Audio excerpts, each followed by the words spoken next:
Hello everyone, अस्सलाम वालेकुम। I hope you are doing well. मैं हूं खालिद। आप देख रहे हैं मेरे मैथमेटिक्स का क्लास। आज की क्लास में हम अलजबरा के बारे में कुछ और चीज़ें पढ़ेंगे। आइए उनको डिस्कस करें। आज हमारे पास टॉपिक है coefficient, like terms and unlike terms. इन तीन चीज़ों को समझते हैं। सबसे पहले यहाँ पे हमारे पास है कोएफिशिएंट। हम कोएफिशिएंट किस चीज़ को कहते हैं? जब हम कोई भी मैथमेटिकल नंबर किसी वेरिएबल के साथ एज अ मल्टीपल यूज करते हैं तो उस नंबर को हम कहते हैं कोएफिशिएंट। यहाँ पे अगर आप देखेंगे 3x, तो 3 यहाँ पे x के साथ समझें कि मल्टीप्लाई हो रहा है और 3x का मल्टीपल है, तो यहाँ पे 3 जो है यहाँ पे कोएफिशिएंट है x का। सिमिलरली यहाँ पे अगर हम इस टर्म में देखेंगे तो यहाँ पे y एज अ वेरिएबल है और 2 यहाँ पे एज अ कोएफिशिएंट है। जब भी कोई नंबर किसी वेरिएबल के साथ यूज हो एज मल्टीपल तो उसको हम कहते हैं कोएफिशिएंट। और जब कोई number separately independently as a term use होता है तो उसको हम कांस्टेंट कहते हैं। ये हमने डिस्कस किया। उसके बाद यहाँ पे हमारे पास है लाइक टर्म्स। देखिए, लाइक टर्म्स और अनलाइक टर्म्स में एक बहुत बड़ा डिफरेंस है।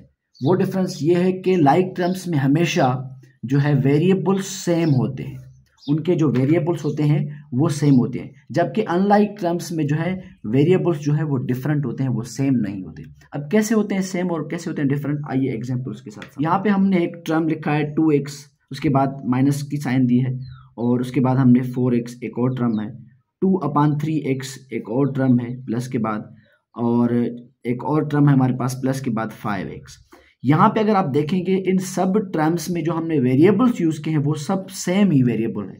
यानी x यहाँ का वेरिएबल, इस टर्म का वेरिएबल भी x है, इसका भी x है, और इसका भी x और इसका भी x है। तो यहाँ पे आप देखेंगे कि सबके वेरिएबल सेम है। तो ऐसा कोई भी एक्सप्रेशन जिसके अंदर तमाम टर्म्स के जो वेरिएबल्स हैं वो सेम हो तो उसको हम कहते हैं लाइक टर्म। हाउएवर अगर हम यहाँ पे जो है अनलाइक टर्म्स को देखेंगे तो यहाँ पे एक्सप्रेशन के अंदर, एक कंप्लीट अलजेब्रिक एक्सप्रेशन के अंदर जो तमाम वेरिएबल्स हैं उन सब के वेरिएबल्स सेम नहीं है। अगर एक वेरिएबल भी डिफरेंट है तो हम उसको कहेंगे अनलाइक टर्म्स।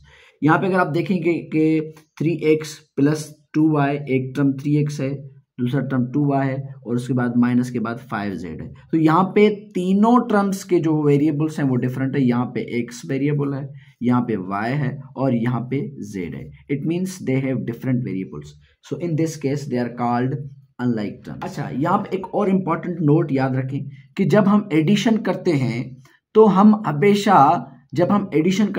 हमेशा लाइक टर्म्स का ही एडिशन और सब्ट्रैक्शन कर सकते हैं। जब आए बात अनलाइक टर्म्स की तो हम उनके एडिशन और सब्ट्रैक्शन नहीं कर सकते। There can not be performed any addition और सब्ट्रैक्शन ऑफ अनलाइक टर्म्स। हम 2x के साथ 2y को प्लस नहीं कर सकते, हम 5y के साथ 2z को प्लस नहीं कर सकते।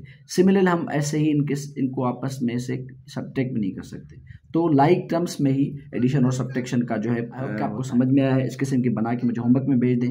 तब तक अपना ख्याल रखिएगा। See you in the next lecture. Thank you so much. अल्लाह हाफिज़।